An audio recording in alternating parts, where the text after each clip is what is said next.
Hello everyone, this is Ayush Gupta and you're watching Maths Magnus. बहुत बहुत स्वागत है आप सभी का एक बार और मेरे चैनल आपके चैनल मैथ्स मैग्नस में। और जी हाँ, मैं ही हूँ आपका मैथ्स मैग्नस। तो चलिए जल्दी से जो लोग नए इस चैनल पे कुछ बातें अपने बारे में बता दूं। मैं एक एनआईटी कैलिकट ग्रेजुएट हूँ। मैंने जेई मेंस को 97.95 परसेंटाइल से क्रैक किया था एंड उसके बाद ऑब्वियसली एनआईटी कैलिकट में अपना एडमिशन लिया एंड ग्रेजुएशन कंप्लीट किया। कैट 2023 के डीएलआर सेक्शन में जो कि एमबी का एग्जाम है वहाँ पे मेरा 99.71 परसेंटाइल जो है वो आया था एंड टीचिंग एक्सपीरियंस जो है वो मेरा 4+ ईयर्स का इस डोमेन में प्रोफेशनली हो गया है। ठीक है, तो भैया ये जो चैनल है इसका सोल पर्पस है मैथमेटिक्स रीजनिंग, जहां होगी हम वहां पर आएंगे।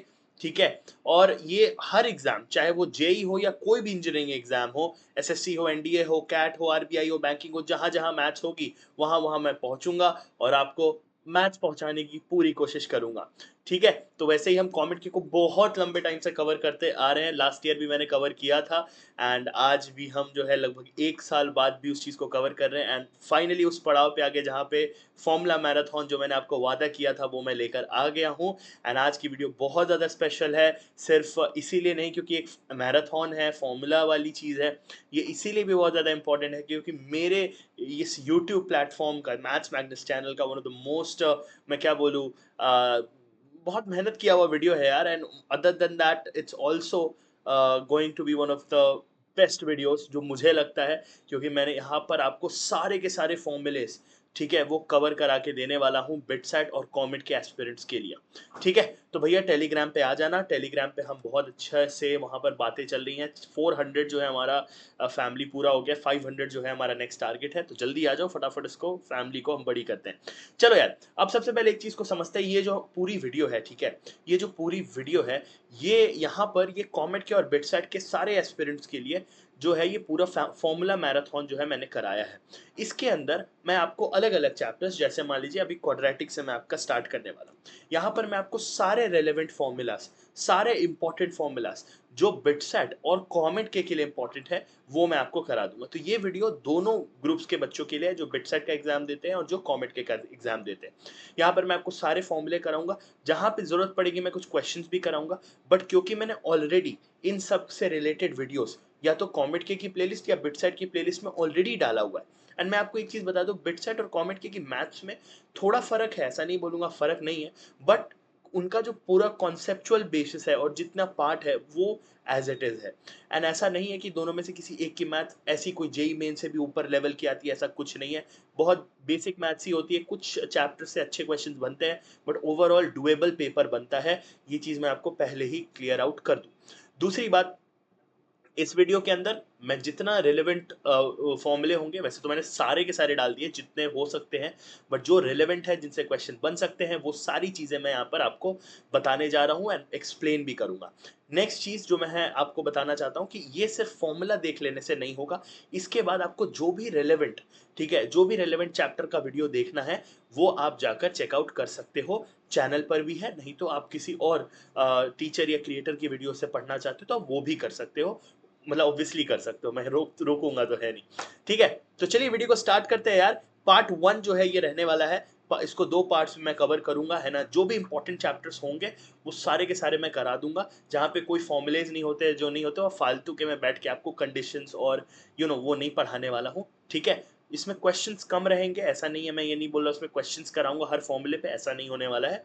फॉर्मूला बताऊंगा, जहां जहां इंपॉर्टेंट है, जहां जहां 2-3 फॉर्मूले के ये जरूरतें होंगी वहां पे करा दूंगा। अब जैसे हम पहला चैप्टर जो हमने उठाया वो है क्वाड्रेटिक इक्वेशंस। अब इसकी बहुत ज्यादा डिमांड आती है, ठीक है। अब भाई देखो, सिंपल सा बात है, क्वाड्रेटिक की अगर बात करें तो उसका बिट सेट में वेटेज फिर भी थोड़ा हल्का फुल्का बहुत अच्छा है। बट कॉमेट के अंदर अगर आप देखो तो प्रीवियस ईयर में कोई बहुत ज्यादा सवाल नहीं आए हैं, और आते भी है तो बड़े लल्लू पंजू सवाल आते हैं, ऑप्शन से हो जाते हैं। ठीक है, और इस पे मैंने एक बार बिटसेट का जो है क्या कहते हैं सेशन करा रखा है। तो आप बिटसेट का सेशन जो है जाके बिटसेट की प्लेलिस्ट में से क्वाड्रेटिक का लाइव सेशन वाली वीडियो कर लो। बेसिक वीडियो है, आराम से पूरे उसमें बहुत सारे पीवाईक्यूज मैंने सॉल्व कराए बिटसेट लेवल के, आपको क्लियर आउट हो जाएगा। चलो वीडियो को स्टार्ट करते हैं यार इसी के साथ। तो पहले देखो, हमारा जो सबसे इंपॉर्टेंट फॉर्मूला होता है जिसको हम श्रीधराचार्य फॉर्मूला भी बोलते हैं, जो कि है x equal to minus b plus minus root B square minus 4ac upon 2a। Right बच्चों, तो हमें एक चीज पता है कि यहाँ पर हमें कुछ नहीं करना है। अगर हमारे पास हमारा क्वाड्रेटिक इक्वेशन हो तो हम 2 तरीकों से जो है इसको सॉल्व कर सकते हैं, राइट। दो तरीकों से इसको हम सॉल्व कर सकते हैं। एक तो श्रीधराचार्य फॉर्मूला होता है, ठीक है, जहां पर आप मान लो आपका जो अगर क्वाड्रेटिक इक्वेशन है वो कुछ ऐसा है, A x square plus B x plus सी, तो आप डायरेक्टली ये फॉर्मूला लगा सकते हो। नहीं तो दूसरा आपको पता ही है मेथड क्या होता है, मिडिल टर्म स्प्लिटिंग का, जिसपे आप बचपन से सवाल करते आ रहे हो। तो मिडिल टर्म स्प्लिटिंग भी जो है आपका दूसरा मेथड होता है। तो ये हो गया आपका पहला फॉर्मूला। सबसे इंपॉर्टेंट बात यहाँ पे होती है, ये जो अंदर वाली चीज होती है ना, ये रूट के अंदर जो लिखा है बी स्क्वायर माइनस फोर ए सी, इसका एक अपना महत्व होता है। ये फॉर्मूले में सिर्फ ऐसे ही नहीं है, ये ये बेकार का फॉर्मूला नहीं है, बहुत इंपॉर्टेंट फॉर्मूला है। क्योंकि इसका पॉजिटिव होना, इसका जीरो होना और इसका लेस देन जीरो होना, तीनों में एक बात होती है। अब आप खुद सोचो यार, ये रूट के अंदर बंद है, आप खुद सोचो ये रूट के अंदर बंद है, यानी कि अगर ये रूट के अंदर बंद है, अगर ये पॉजिटिव होगा तब तो सही है अंदर वाली चीज, अगर निगेटिव हो गई तब तो प्रॉब्लमैटिक है ना, तब तो प्रॉब्लमैटिक है कि नहीं। प्रॉब्लमैटिक इसीलिए है क्योंकि रूट के अंदर निगेटिव नहीं हो सकता। और तीसरा, अगर जीरो ही हो गया तब तो इजीली सॉल्वेबल लग रहा है ना, बहुत बड़े काम की चीज लग रही है। तो ये तीन केसेस पे हमको बात करनी होती है।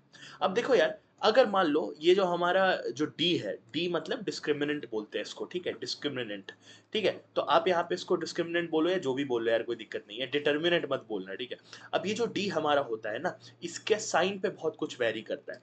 अगर मान लो डी हमारा ग्रेटर देन जीरो है, डी हमारा ग्रेटर देन जीरो है, अगर डी ग्रेटर देन जीरो है, तो भैया इसका मतलब है कि ये वाला जो हमारा पूरा का पूरा क्वाड्रेटिक, देखो क्वाड्रेटिक का जो हमारा ग्राफ होता है ना, जरा ध्यान से देखना, हमारा जो पूरा ग्राफ होता है क्वाड्रेटिक का वो कुछ ऐसा होता है, ठीक है। ये ऐसा सी जैसा बनेगा, यू जैसा बनेगा, समझ लो, सी नहीं यू बोल लो। इसमें यू जैसा ये इसीलिए होता है क्योंकि देखो इसको दो पॉइंट पे कट करना पड़ेगा ना। देखो क्वाड्रेटिक मतलब क्वाड्रेटिक का पावर हो गया टू, क्वाड्रेटिक का पावर हो गया टू, है ना, टू, सॉरी ये वाला टू नहीं, ये वाला टू, हाँ, क्वाड्रेटिक का पावर हो गया टू, करेक्ट। अब क्वाड्रेटिक का अगर पावर टू होता है, इसका मतलब इसके दो सॉल्यूशंस आ सकते हैं मैक्सिमम। मैक्सिमम का मतलब एक भी आ सकता है और नहीं भी आ सकता है। तो भैया ये होता है। अब जैसे ही डी ग्रेटर देन जीरो होता है, इसका मतलब है कि ये ऐसे बनेगा और ये दो जगह पे कट करेगा, यानी कि ये आपका फर्स्ट रूट आएगा और ये आपका सेकेंड रूट आएगा। इसलिए अगर आप यहाँ पे देखोगे, then there exist two distinct real roots, इसके दो डिस्टिंक्ट रियल रूट्स निकलते। पहली बात तो रियल रूट्स होंगे क्योंकि कट कर पा रहा है, दूसरी बात डिस्टिंक्ट होंगे, ठीक है। अच्छा भैया ठीक है सर, ये तो समझ गए। अब ये बताओ सर कि अगर डी लेस देन जीरो हुआ तो क्या, अब डी लेस देन जीरो हो गया, मतलब कि ये कंडीशन तो बहुत दिक्कत वाली है क्योंकि रूट के अंदर निगेटिव वैल्यू नहीं आ सकती। तो यहाँ पे हमारा जो ग्राफ बनता है बच्चों, वो कुछ ऐसा बनता है। ये कट ही नहीं करता है, ये कट ही नहीं करता है, ऊपर ऊपर से ही निकल जाता है, यानी कि एक्स एक्सिस को कट ही नहीं करता है। तो यहाँ पे हमारा क्या आता है, इमेजिनरी रूट्स, इमेजिनरी रूट्स। यहाँ पे हम इमेजिनरी रूट्स निकालते हैं जो ऑब्वियसली में है नहीं, नो रियल रूट, इमेजिनरी या कॉम्प्लेक्स रूट बोल सकते हो। अब थर्ड वाला केस क्या होता है, थर्ड वाला केस भी बहुत सिंपल है, डी इक्वल टू जीरो वाला। यहाँ बता देता हूँ मैं, डी इक्वल टू जीरो वाले में क्या होता है, बहुत सिंपल सा केस बनता है डी इक्वल टू जीरो में। देखो ये अब डी ग्रेटर देन जीरो था तो ऐसे हो रहा था, डी लेस देन जीरो था तो ऐसे हो रहा था, डी इक्वल टू जीरो होगा ना तो एकदम से एक्स एक्सिस को टच करता हुआ निकल जाएगा, यहाँ पे आपको एक पॉइंट मिलेगा। अब दिक्कत क्या है कि वो एक ही जगह पे टच कर रहा है, तो यहाँ पे आपको रियल रूट तो मिलेगा बट दोनों रूट सेम हो जाएंगे, आपको एक ही रूट मिलेगा, सेम रूट्स मिलेंगे, आप ऐसा बोल सकते हो, या एक ही रूट मिलेगा। वही दो, दोनों मतलब जैसे क्या होगा ना कि आपको दो रूट्स मिलेंगे, दोनों का जो है वो सेम ही होगा वैल्यू। मतलब जैसे इसका क्या मतलब है, जैसे ये वाली इक्वेशन देखो, एक्स स्क्वायर प्लस, ये ले लो यार, बेटर है आप ये ले लो, x square minus four x plus का फोर, आप ये इक्वेशन ले लो जैसे फॉर एग्जांपल। तो यहाँ पे अगर आप देखोगे तो x square minus two x plus four, है ना, x x minus two common, x minus two, तो यहाँ से क्या मिला हमें, एक्स माइनस टू का होल स्क्वायर। तो यहाँ से हमें एक्स की दो वैल्यू मिली, टू और टू, मतलब दोनों टू ही है, दोनों वैल्यू क्या है, दोनों वैल्यू टू ही है। तो ये मतलब होता है जब हमारा डी इक्वल टू जीरो होता है। चल नेक्स्ट आते हैं रिलेशन ऑफ रूट्स पे। अब रिलेशन ऑफ रूट्स तो देखो सब बच्चे को पता है, हमारा जो क्वाड्रेटिक इक्वेशन होता है वो कुछ ऐसा होता है, x square minus alpha plus beta x plus alpha beta, हम क्वाड्रेटिक कुछ ऐसे लिखते हैं। यहाँ पे जो ये हमारा अल्फा प्लस बीटा होता है, इसका वैल्यू माइनस बी बाई ए होता है, ठीक है। अल्फा बीटा का वैल्यू सी बाई ए होता है, ये जो हमारा अल्फा बीटा है ये सी बाई ए है, ये क्या है, माइनस बी बाई ये है। अच्छा, एक चीज है जो कोई नहीं बताता है, मैंने बहुत कम कोचिंग्स में देखा है बताते हुए, कि आपके पास डिफरेंस ऑफ रूट्स भी है। अब देखो डिफरेंस ऑफ रूट्स बहुत लोग पता है कैसे बताते हैं, अल्फा माइनस बीटा का होल स्क्वायर कर लो, alpha square plus beta square plus 2ab आ जाएगा, वो a plus B whole square, right. But यहाँ पर है ना, आप इस फॉर्मूले को भी याद कर सकते हो, root D by mod A. Root D by mod A का मतलब क्या है, root B square minus 4ac upon mod of A. ये होता है अल्फा माइनस बीटा, यानी कि डिफरेंस ऑफ रूट का फॉर्मूला। समझ आया, ये होता है हमारा डिफरेंस ऑफ रूट का फॉर्मूला, सिंपल एज दैट। ये बहुत कम जगह मैंने देखा है बताते हुए, बट ये बहुत इंपॉर्टेंट है। समझ में आया? तो हमने पहले तो ये समझा, फिर हमने नेचर ऑफ रूट्स को समझा, ठीक है, फिर हमने समझा रिलेशन ऑफ रूट्स क्या होता है। अब आते हैं मैक्सिमम और मिनिमम वैल्यूज पे। अब देखो मैक्सिमम मिनिमम वैल्यूज का कॉन्सेप्ट बहुत सिंपल है। अगर मैं इसी ग्राफ में वापस चलूं, ये जो डी ग्रेटर देन जीरो वाला ग्राफ है, अब डी ग्रेटर देन जीरो में एक ग्राफ और बन सकता है कि सर ये जो यू है, आप इसको उल्टा भी तो बना सकते हो ना। ये उल्टा भी बना सकते हो, बिल्कुल बन सकता है भाई। आप बोलोगे सर ऐसे भी तो हो सकता है, बिल्कुल बन सकता है। अब देखो ये वाला जो केस होता है ना, ये होता है जब आपका a ग्रेटर देन जीरो। ए मतलब क्या, ए मतलब ये जो एक्स स्क्वायर के साथ लगा हुआ है, ये ग्रेटर देन जीरो हो। तो सिमिलरली अगर आप ध्यान से देखोगे, तो ये वाले में a हमारा लेस देन जीरो होता है। दो केसेस होते हैं। अब आप एक चीज बताओ, इसमें ये जो है कहाँ जा रही है, ये वाली वैल्यू कहाँ जा रही है, ये तो प्लस इन्फिनिटी की तरफ भाग रही है ना। तो यानी कि इस केस में इसका जो मैक्सिमम वैल्यू आएगा वो प्लस इन्फिनिटी आएगा। बट इस केस में इसका मैक्सिमम वैल्यू तो यही है, इसका मिनिमम वैल्यू माइनस इन्फिनिटी की तरफ भाग रहा है, करेक्ट। तो यानी कि जब हमारा a ग्रेटर देन जीरो होगा, तो हमारा जो ये पूरा का पूरा फंक्शन है, जो पूरा पूरा फंक्शन का वैल्यू है, वो लाई करेगा minus D by four A से इन्फिनिटी तक में। ये देखो मैंने अभी पीछे दिखाया ना आपको, ये देखो minus D by four A से इन्फिनिटी तक में। यानी कि minus D by four A क्या हो जाएगा, इसका मिनिमम वैल्यू। ये है आपका minus D by four A. Minus D by four A से इन्फिनिटी तक ये जो है जाएगा, ठीक है। और इस केस में इसका मैक्सिमम वैल्यू हो जाएगा माइनस डी बाई फोर ए, ठीक है। इस केस में मैक्सिमम वैल्यू हो जाएगा माइनस डी बाई फोर ए, और मिनिमम वैल्यू क्या हो जाएगा हमारा, इन्फिनिटी, माइनस इन्फिनिटी। तो ये जो है माइनस इन्फिनिटी से माइनस डी बाई फोर ए तक रेंज करेगा। सॉरी, यहाँ पे आएगा ओपन ब्रैकेट, यहाँ आएगा क्लोज ब्रैकेट। समझ आया? तो ये हमारा यहाँ पे थोड़ा सा केस होता है। तो a ग्रेटर देन जीरो में u ऐसे बनता है ऊपर की तरफ, a लेस देन जीरो में a को आप नीचे बनाते हो, u को नीचे बनाते हो। समझ आया? ये था बहुत इंपॉर्टेंट पार्ट। इस पे वैसे क्वेश्चंस बिट सेट के अंदर एक देखा गया है, बहुत ज्यादा क्वेश्चन इस पे नहीं आता है। कमेंट के अंदर तो मुझे अभी तक इस पे कोई सवाल नहीं दिखा है, बट हाँ आपको पता होना चाहिए। चलो नेक्स्ट आ जाओ यार, कॉमन रूट की बात करते हैं। अब देखो कभी कभी होता है ना, आप क्वेश्चन देखोगे, बोल देता है कि कॉमन रूट है, दो क्वाड्रेटिक है, मान लो A x square plus B x plus सी, और दूसरा है A dash x square plus B dash x plus C dash plus x is equal to zero. अब इस केस में आपको कुछ नहीं करना है। देखो आप ये मान के चलो कि अल्फा इनका कॉमन रूट है, आप मान लो अल्फा इनका कॉमन रूट है। अगर अल्फा इनका कॉमन रूट है, तो आपको पता है क्या करना है, आपको ये वाला फॉर्मूला लगाना है। अब देखो इसको याद भी रख सकते हो डायरेक्टली, ठीक है, इसको याद भी रख सकते हो डायरेक्टली। अगर नहीं याद रखना चाहते हो तो मैं आपको एक तरीका बताता हूँ कैसे निकालोगे। देखो बताता हूँ, ध्यान से सुनना, ध्यान से सुनना। कॉमन रूट हो ना, तो क्या करो, सबसे पहले एक अल्फा स्क्वायर यहाँ पे लिखो, ठीक है। अब उसके नीचे अगर आपको कुछ लिखना है, तो देखो आपका ये जो ए एक्स स्क्वायर है प्लस बी एक्स है प्लस सी है, ठीक है। अब ये ए डैश एक्स स्क्वायर है प्लस बी डैश एक्स है प्लस सी डैश है, ठीक है। अब आपको पता है क्या करना है, सिंपल सा है। देखो अभी आप अल्फा स्क्वायर के लिए लिख रहे हो, अल्फा स्क्वायर का मतलब आप बेसिकली एक्स स्क्वायर के लिए लिख रहे हो, है ना। तो आप क्या करो, इस पे हाथ रख लो, इतने पार्ट पे हाथ रख लो। अब जो बचा क्या, अब x और कांस्टेंट वाला पार्ट आपको विजिबल है। तो आप पता है क्या करोगे, बहुत सिंपल, आपने उस पे हाथ रखा, इसको इससे मल्टीप्लाई किया तो बी सी डैश, और इसको इससे मल्टीप्लाई किया तो माइनस सी बी डैश। यहां से आपको अल्फा स्क्वायर का वैल्यू मिल जाएगा। देखो देखो एक बार, ये देखो आया ना। अब सिमिलरली क्या करो, अब इसको करो अल्फा के इक्वल। अब अल्फा को इक्वल कर रहे हो तो इस पे हाथ रखो, बीच वाले पार्ट पे, और अब क्या करो, इसको इससे मल्टीप्लाई कर दो, तो ये क्या बनेगा, ए सी डैश, और इसको इससे मल्टीप्लाई कर दो तो ये क्या बनेगा, माइनस सी ए डैश। अब इन दोनों से सॉल्व करोगे तो यहाँ से अल्फा का वैल्यू निकल जाएगा। अगर इनसे नहीं निकलेगा तो ये वाला कांस्टेंट वाले के लिए लिख लेना। समझ आया? तो आप किसी के लिए भी यहाँ से जो है फॉर्मेशन लिख सकते हो, चाहे वो अल्फा स्क्वायर हो, चाहे वो अल्फा हो, या चाहे वो वन हो, ठीक है। तो कांस्टेंट वैल्यूज के लिए किसी के लिए भी जो है आप डायरेक्टली फॉर्मूला लिख सकते हो, उसमें कोई प्रॉब्लम नहीं है। अब आते हैं सबसे इंपॉर्टेंट वाले पार्ट पे कि अगर वो ऐसा बोल दे कि दोनों रूट्स ही सेम है। अगर दोनों रूट सेम, ये कब था जब एक रूट सेम था, अब कब होगा जब दोनों रूट सेम होंगे। अगर दोनों रूट सेम होंगे तब आपको क्या करना है मैं वो भी बता देता हूं। अगर दोनों रूट सेम है ना तो बेसिकली ये वाला इक्वेशन और ये वाला इक्वेशन का जो कोएफिशिएंट्स है वो बेसिकली क्या है, रेशियो मेंटेन कर रहे हैं, रेशियो सेम है। आप ऐसा समझो, यानी कि इसका क्या मतलब हुआ कि मान लो अगर एक इक्वेशन है x square plus two x plus four, तो दूसरी इक्वेशन हो सकती है इसका three times three x square plus six x plus twelve equal to zero. I hope आपको दिख रहा होगा, मेरे ऊपर तो नहीं आ गया, हाँ दिख रहा है। ठीक है, तो ये होता है बेसिक सा मतलब। तो दो कंडीशन है, एक जब वन रूट इज कॉमन और दूसरा जब आपका दोनों रूट कॉमन होगा। आई होप ये वाला पार्ट बहुत ज्यादा क्लियर है। मैं ये बॉक्सेस मिटा दे रहा हूं बिकॉज आपको पीडीएफ भी देनी है ना। ठीक है, इस केस में क्या होगा, आपका रेशियो सेम हो जाएगा। ठीक है, ये वाला पार्ट बहुत इंपॉर्टेंट था। अब आते हैं लोकेशन ऑफ रूट्स पे। वैसे तो ये बहुत थोड़ा हाई लेवल है, इसको मैं बहुत ज़्यादा डीप में नहीं बताने वाला हूँ क्योंकि यहाँ से जो है आपको डायरेक्ट कोई ऐसा क्वेश्चन नहीं मिलेगा।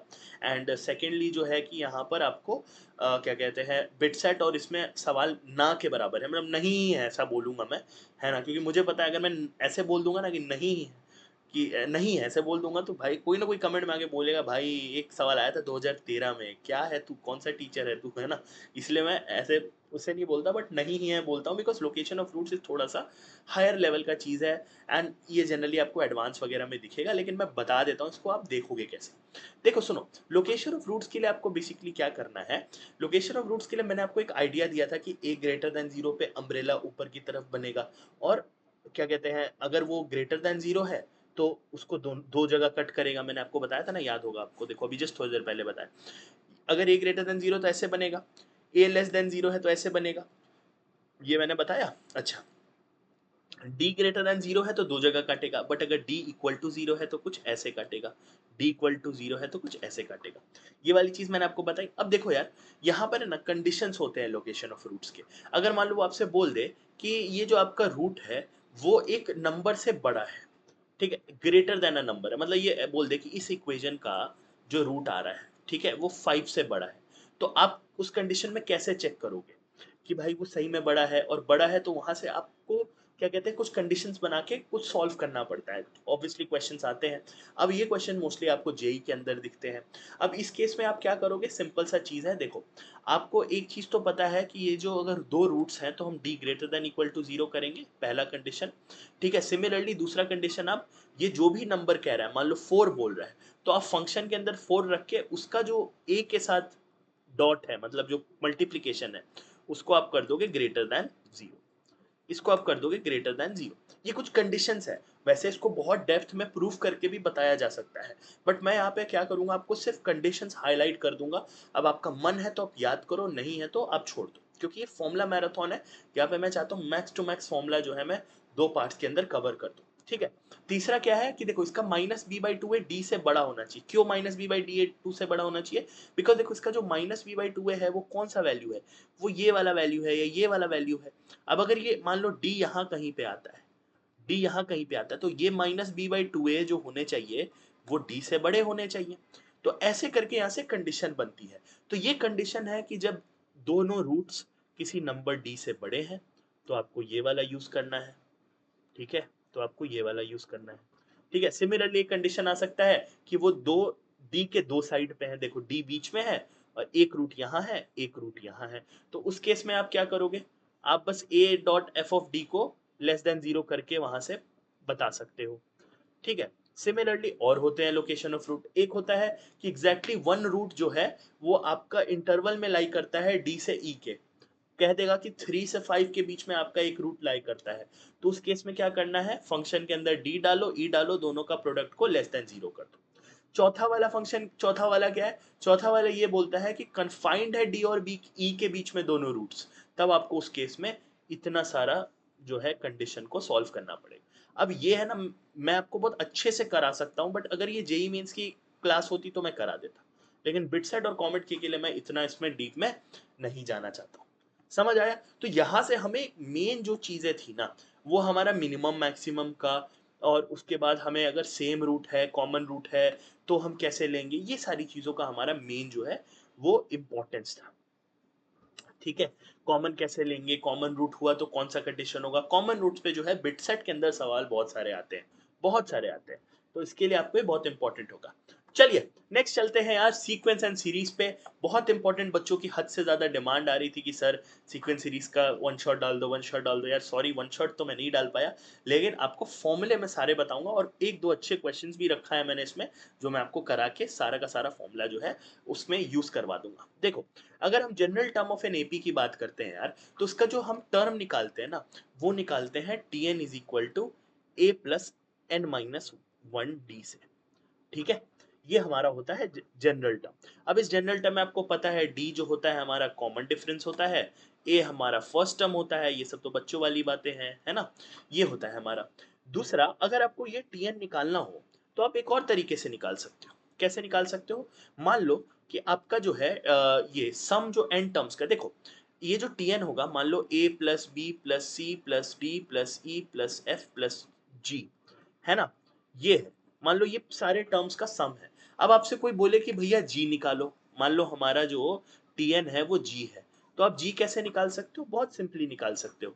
आप क्या करो, इसमें से A plus B plus C plus D plus E plus F तक का सम माइनस कर दो, तो अपने आप जी निकल आएगा। तो ये वही लिखा हुआ है कि एन का सम और उसके पीछे तक के सारे सम्स को आप माइनस कर दोगे तो भी आपका टीएन निकल आएगा, अगर वो जी है तो, या कोई भी है तो, मतलब जो भी लास्ट टर्म हो, nth टर्म हो, तो nth टर्म का सम ले लो, nth टर्म तक के सारे टर्म्स का सम ले लो और उसके जस्ट पीछे तक के सम को उससे माइनस कर दो। ये तो लॉजिकल है ना, इसमें क्या सोचना है। अब देखो सम कैसे निकालते हैं, सम के दो फॉर्मूले होते हैं, बहुत इंपॉर्टेंट। ठीक है, सम के दो फॉर्मूले होते हैं हमारे।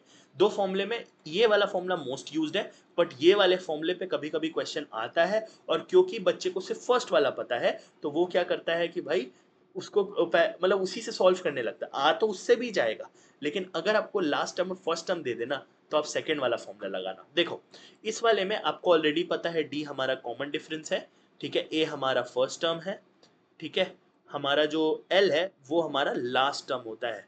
ठीक है, तो अगर आपके पास लास्ट टर्म दिया हो ना, तब आप कौन सा वाला फॉर्मूला लगाओगे, ये सेकंड वाला, नहीं तो आप फर्स्ट वाले से मैक्सिमम क्वेश्चन सॉल्व कर सकते हो।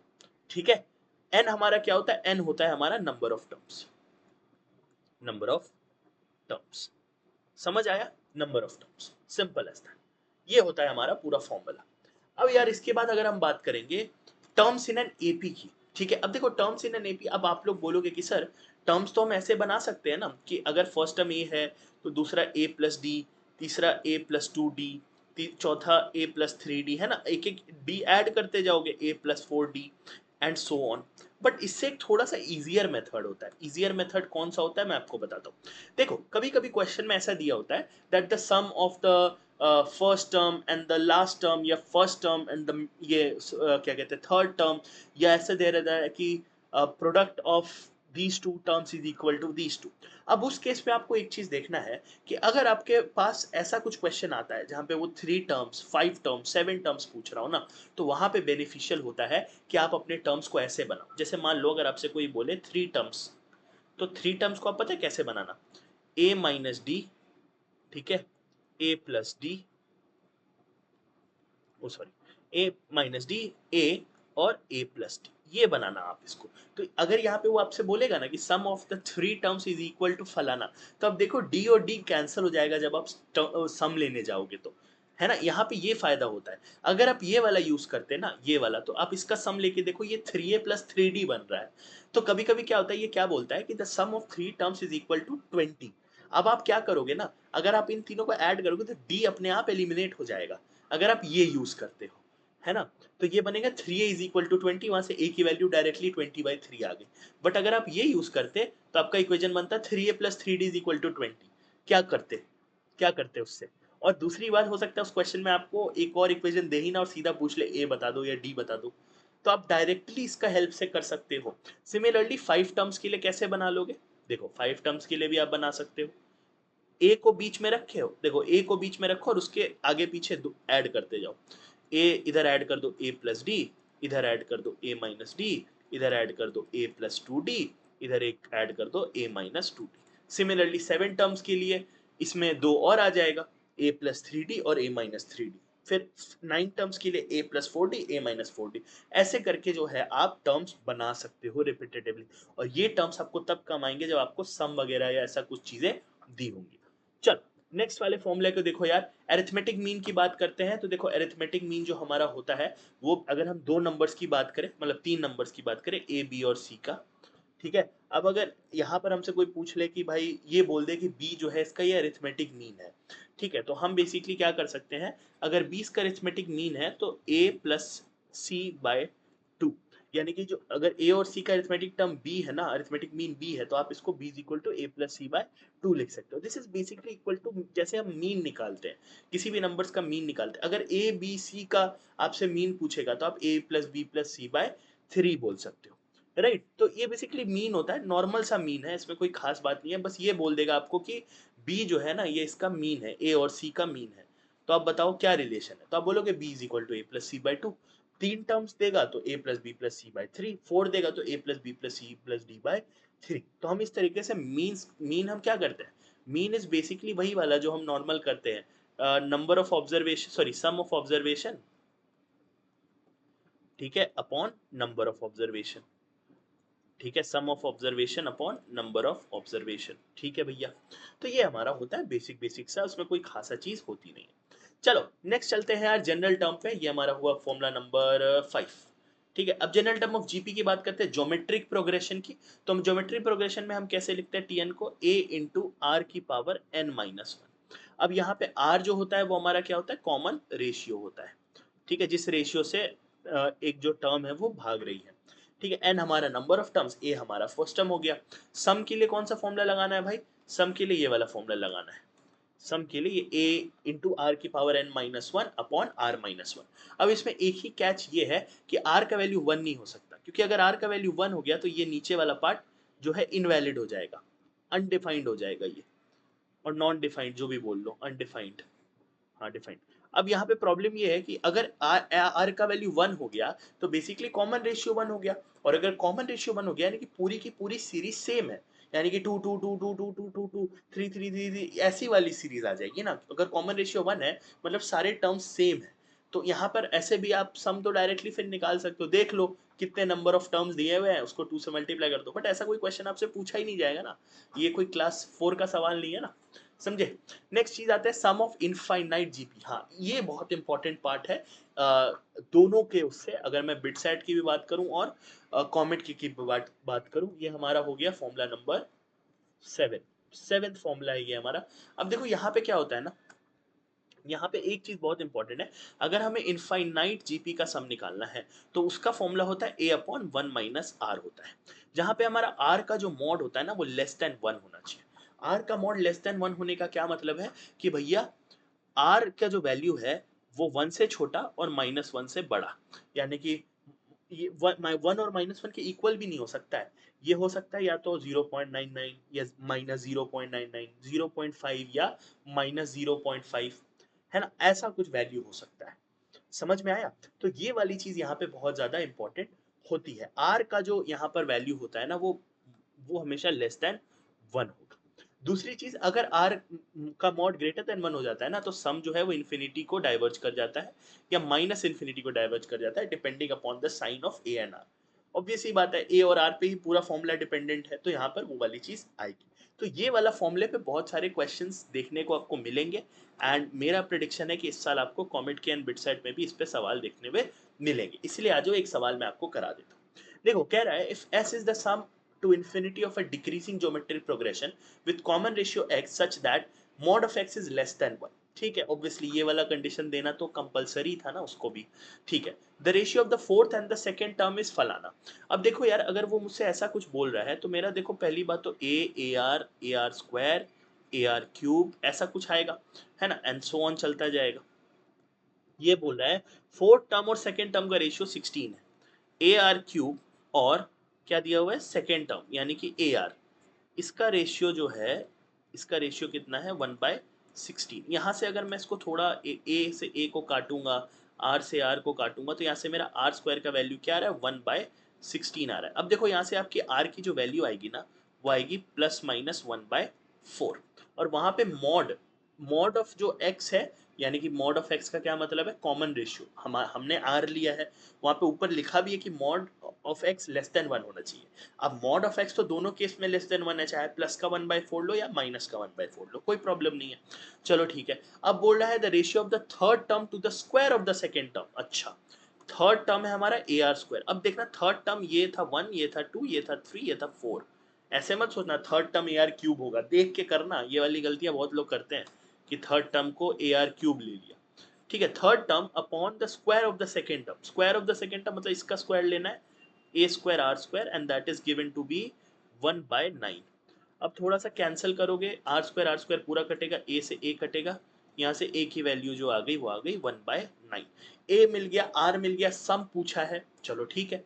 अब यहाँ पे क्या होगा ना कि जैसे ही आप सम निकालने जा रहे हो, ए अपॉन 1 माइनस आर करोगे, ए अपॉन 1 माइनस आर, तो ए तो 1/9 है, और 1 माइनस आर क्या दिया हुआ है आपको, सॉरी ए 1/9 नहीं आएगा यार, ये यहाँ पे एक छोटा सा मैंने वो कर दिया, ए का वैल्यू 9 आ रहा है ना, ए का वैल्यू 9 इसीलिए आ रहा है क्योंकि ये वाला ए 9 के इक्वल है, तो यहाँ से नीचे एक ए बच रहा था, तो ए इक्वल टू 9 होगा, ना कि ए इक्वल टू 1/9।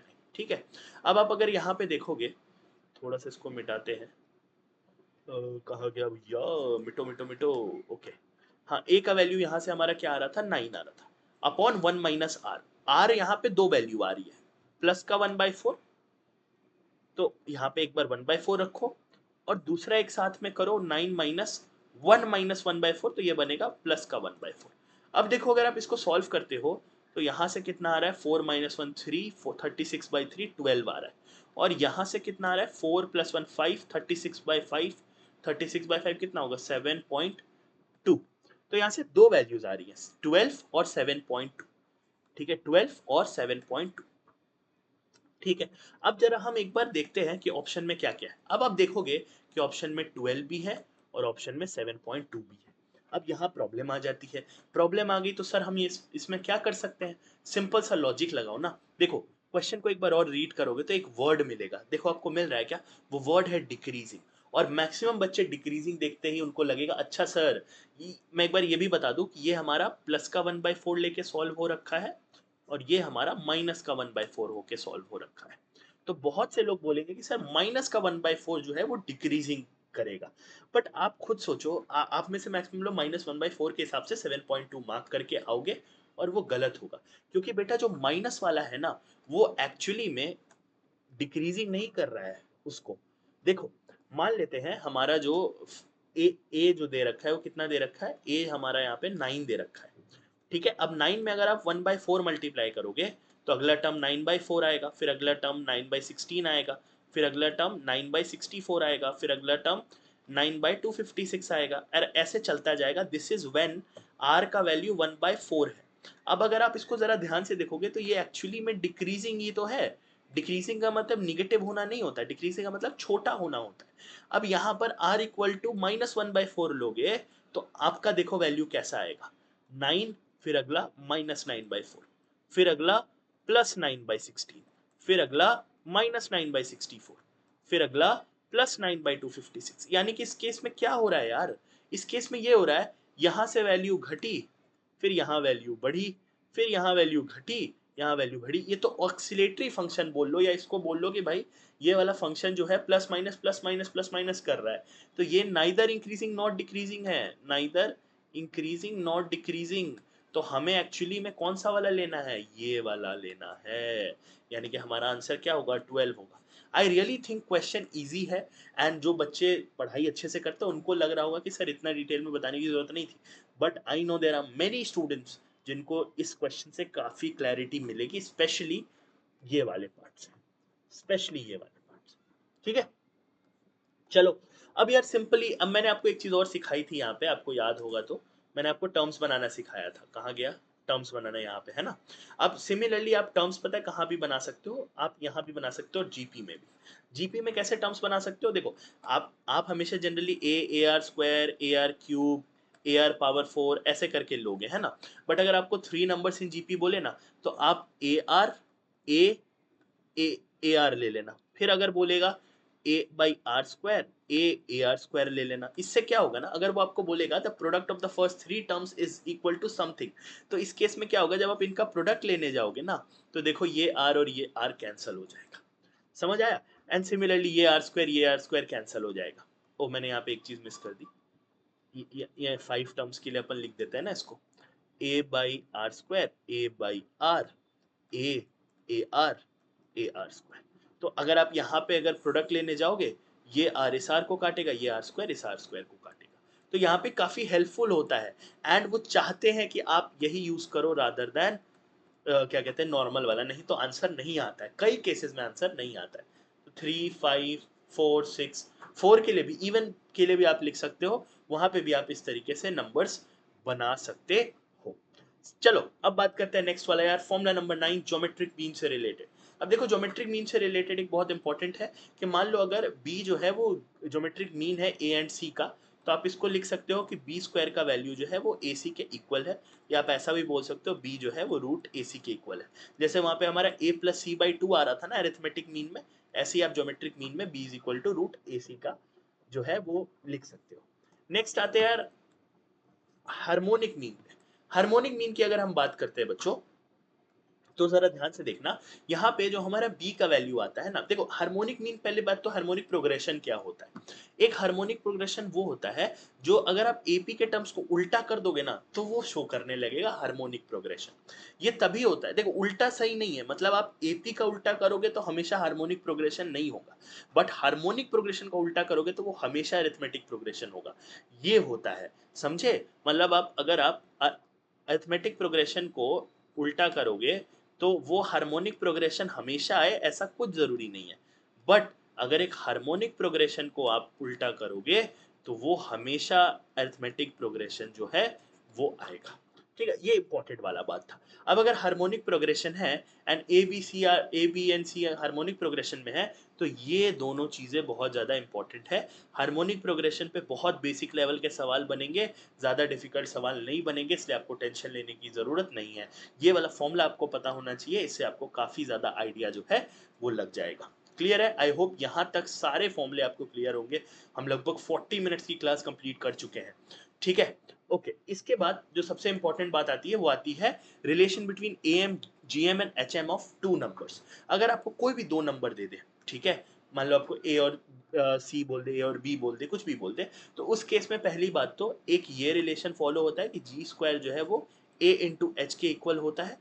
लेकिन इससे भी ज्यादा इंपॉर्टेंट वाली बात पता है कौन सा रिलेशन है, वो ये वाला relation, A greater than G greater than H. This stands true for any given number.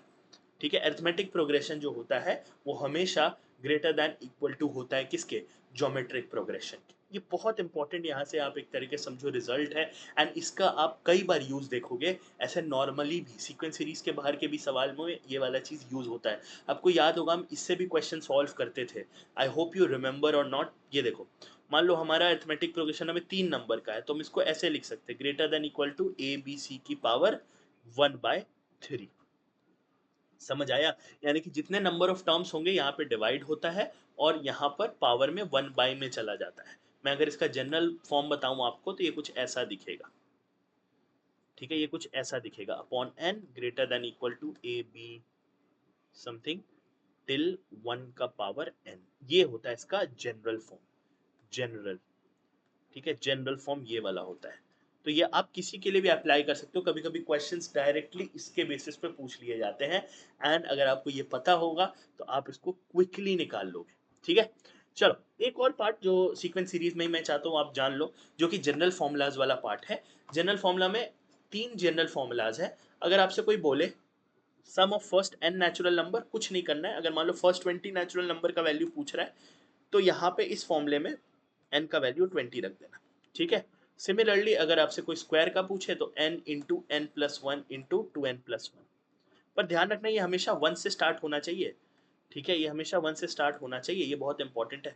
और ये जो थर्ड वाला होता है वो होता है n इंटू n+1/2, यानी कि इसका स्क्वायर, बेसिकली इस वाली चीज का स्क्वायर, जो हम sum of first n natural numbers निकालते हैं। क्या मतलब हुआ इसका, sum of first n natural numbers का मतलब 1 से लेके 2 प्लस 3 प्लस से लेते लेते n तक का निकालते हैं, है ना। इसका क्या मतलब हुआ, क्या कहते हैं स्क्वायर का, इसका मतलब हुआ जैसे 1 square plus 2 square plus 3 square से करते करते n स्क्वायर तक का निकालते हैं। और क्यूब में क्या मतलब हुआ, क्यूब में 1 cube plus 2 cube plus 3 cube से ले जाकर n क्यूब तक हम निकाल सकते हैं। तो ये फॉर्मूलाज आपको पता होने चाहिए, फॉर्मूला मैंने यहाँ पे लगा दिया। अब देखो एक क्वेश्चन है, बहुत अच्छा क्वेश्चन है ये वाला, ऑनेस्टली बताऊं तो ये ऐसा सेम क्वेश्चन बिटसेट में भी आया हुआ है और कॉमेट के में भी आया हुआ है, सेम क्वेश्चन। मतलब इसमें थोड़ा वैल्यू को ऊपर नीचे हो सकता है, वो b माइनस ए की जगह a माइनस बी हो सकता है, यही फर्क था। अब देखो इसमें क्या बोल रहा है, इसमें ये बोल रहा है कि given a b c are three unequal numbers such that b is equal to arithmetic mean of a and c। तो यहाँ पहला लाइन ही पढ़ते मुझे एक इक्वेशन दिमाग में आ गई कि b is equal to a plus C by two होगा, या हम इसको लिख सकते हैं 2b is equal to a plus. एक तो ये पता चल गया। दूसरा क्या बोल रहा है, and b minus A C minus B and a are in geometric progression. अगर ये तीन चीज ज्योमेट्रिक प्रोग्रेशन में है, इसका मतलब क्या हुआ, ये तो इक्वेशन नंबर 1 हो गई। इसका मतलब क्या हुआ कि जो बीच वाला है c माइनस बी, ठीक है, ये किसके इक्वल होगा, इन दोनों के प्रोडक्ट के रूट के इक्वल, b माइनस ए इंटू बी माइनस ए इंटू ए। ये जो बीच वाला है वो उन दोनों के प्रोडक्ट के रूट के इक्वल के बराबर होगा। अच्छा सर, इसका मतलब सर हम यहाँ पे दोनों तरफ अगर स्क्वायर ले लें तो यहाँ से हमें क्या मिल रहा है, b माइनस ए इंटू ए, ये मिल रहा है। अब यहाँ पे पूछ रहा है a is to b is to c का क्या रेशियो है। अब रेशियो के लिए हमें कुछ ना कुछ शॉर्ट करना पड़ेगा। शॉर्ट करने का मतलब है a और b में रिलेशन चाहिए या b और c में रिलेशन चाहिए। तो चलो ठीक है यार, इसको भी देखते हैं एक बार। देखो हमारे पास एक इक्वेशन थी यहाँ पे 2b is equal to a plus सी, और यहाँ पे हमारे पास b माइनस ए है। एक काम कर सकते हैं यार, 2b is equal to a plus c दे रखा है, अगर मैं यहाँ से इस b को दो बार b में तोड़ लूँ, ठीक है, तो यहां से मुझे b माइनस ए मिल जाएगा c माइनस बी के बराबर। इस a को मैं इधर ले आऊंगा, ठीक है, और इस b को मैं इधर भेज दूंगा, भेज दिया, तो b माइनस ए की वैल्यू c माइनस बी के इक्वल हो गई। यानी कि मैं इसको लिख सकता हूँ c माइनस बी का whole square is equal to c minus b into a, ऐसे लिख सकता हूँ। और अगर मैं इसको ऐसे लिख सकता हूँ तो क्या यहाँ स्क्वायर से इसको काट के c minus b is equal to a भी लिख सकता हूं। यानी कि मुझे एक चीज मिल गई कि c माइनस बी का जो वैल्यू है वो किसके इक्वल है, b के इक्वल है। ठीक है, b के इक्वल है। तो देखो यहां से क्या आ रहा है कि c is equal to A plus B. ठीक है, c is equal to A plus B. देख लो एक बार हमने क्या किया, हमने c माइनस बी की जगह पर, ठीक है, क्या रखा है, 2b को b प्लस बी में तोड़ा, और c माइनस बी की जगह हमने रखा b माइनस ए। b माइनस ए रखते ही हमारा क्या हो, सॉरी, b माइनस ए की जगह रखा c माइनस बी, वहां से ये दोनों कट हो गए, c माइनस बी की वैल्यू a के बराबर आ गई, c is equal to A plus B हो गया। अब देखो यार, अगर c is equal to A plus B हो गया तो हमारे पास एक तो ये इक्वेशन है और दूसरी वाली ये यहाँ पे है, c plus A is equal to two B.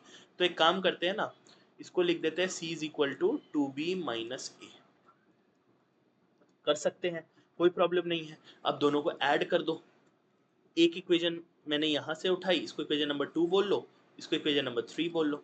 यहाँ से अगर आप इसको ऐड करोगे तो देखो a से a कट गया, यहाँ से 2c इज इक्वल टू क्या आ रहा है, आई थिंक 3b आ रहा है, 2c is equal to 3b आ रहा है, 2c की वैल्यू 3b हो गई। अच्छा ठीक है, अब यहाँ से हमें यहाँ पे रख के हम यहाँ पे c की जगह 3b/2 रख देते हैं और यहाँ से a की वैल्यू निकाल लेते हैं। तो देखो यार, अगर मैं यहाँ से वैल्यू निकालूंगा 3b/2, यहाँ पे रख रहा हूँ मैं, ठीक है, minus b is equal to a, तो यहाँ से a की वैल्यू क्या आ रही है, b/2, a की वैल्यू है b/2, a is to b is to c पूछा है, a की वैल्यू आ रही है b/2, b की वैल्यू को b रहने दो, इसको रख दो 3b/2। तो यहाँ से क्या होगा देखो, ये 2 और ये 2 इधर चले जाएंगे तो b is two 2b is two 3b आ रहा है, और यहाँ से b b b हटा दो, तो यहाँ से इक्वेशन क्या आ रही है, 1 is to 2 is to 3।